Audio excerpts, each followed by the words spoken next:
Hi, I'm Tim. Welcome to our channel, and thanks for logging on. Today we're discussing the Rolex Oyster Perpetual Datejust reference 16233, stainless steel and 18 karat yellow gold. You can see this 36mm automatic winding Datejust on our website. Purchase it there, and if you enjoy these videos, please subscribe to our YouTube channel.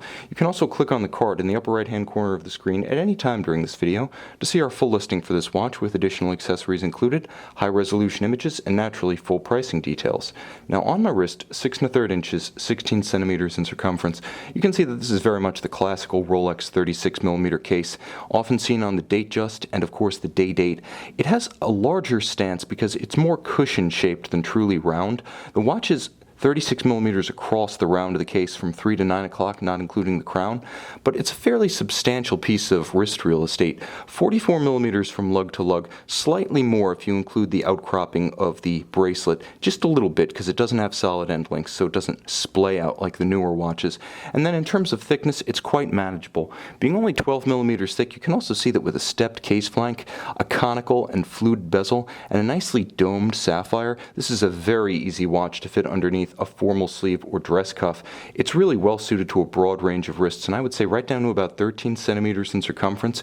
Even a very small wrist, substantially smaller than my small wrist, will be able to wear this watch with a great sense of proportion and security. And I will even go so far as to say that the bracelet, in this case reference 78363, is better suited to a small wrist because it does not have the solid end links that cause the bracelet to splay out a little bit. This is a great companion for those who are slight of forearm.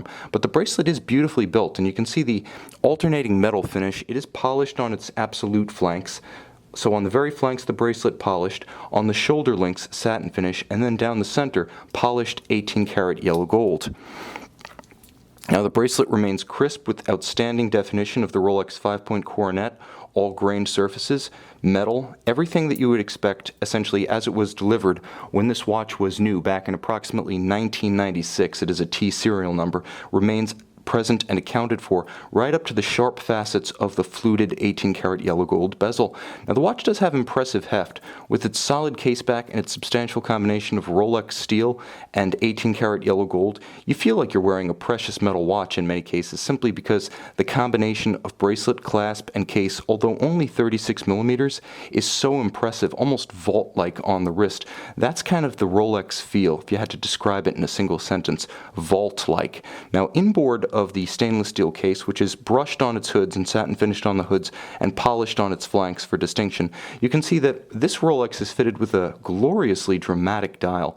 Now it's a gloss black base, a tritium, so pre-1998 Rolex dials did feature tritium. You can see the gilt-style golden print, applied 18 karat yellow gold stick indices, the 5-point Rolex coronet, and the matching 18 karat yellow gold baton-style hands. Now outboard there is a very subtle railroad track for the minutes and seconds, featuring small inset Roman numerals. It is a very elegant dial with a great deal of power derived from the light appliques atop the black base. The black dial and the light metal case, very versatile. I would say that this is two-tone at its absolute best. Nowhere does it appear more at home than on a 36mm Rolex Datejust with discreet size but outsized personality. Now, the case itself is a Rolex Oyster, of course, with twin lock crown, so although this would pass muster as a dress watch in any setting, it is 100-meter water resistant, so you can take it in the water, snorkeling, light diving, scuba.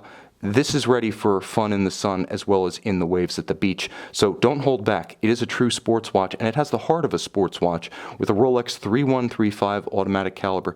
Now, again, it's hidden underneath the case back, but it's secure, and you'll be secure in knowing that it provides 45 to 48 hours of power reserve through silky smooth Rolex bidirectional winding. The reversing wheels themselves are actually Teflon coated. It has a full balance bridge anchored on both sides, and it's free sprung for exceptional resistance to shock-induced timing variation. Now it also has a handmade Breguet overcoil hairspring, which allows the hairspring to beat concentrically and centers its mass so that positional variation on the watch is minimized. So regardless of its position on your wrist or its position on your desktop at night, it's going to keep good time. And of course, attesting to that is the COSC chronometer certification for this watch. To top all off, the watch has a quick set function for rapidly correcting the date, as well as a hacking function. So when you pull the crown, you stop the balance, and now you can precisely synchronize the watch to the second against a known accurate reference clock. You can see this Rolex Oyster Perpetual Datejust two-tone reference 16233 and purchase it on our website.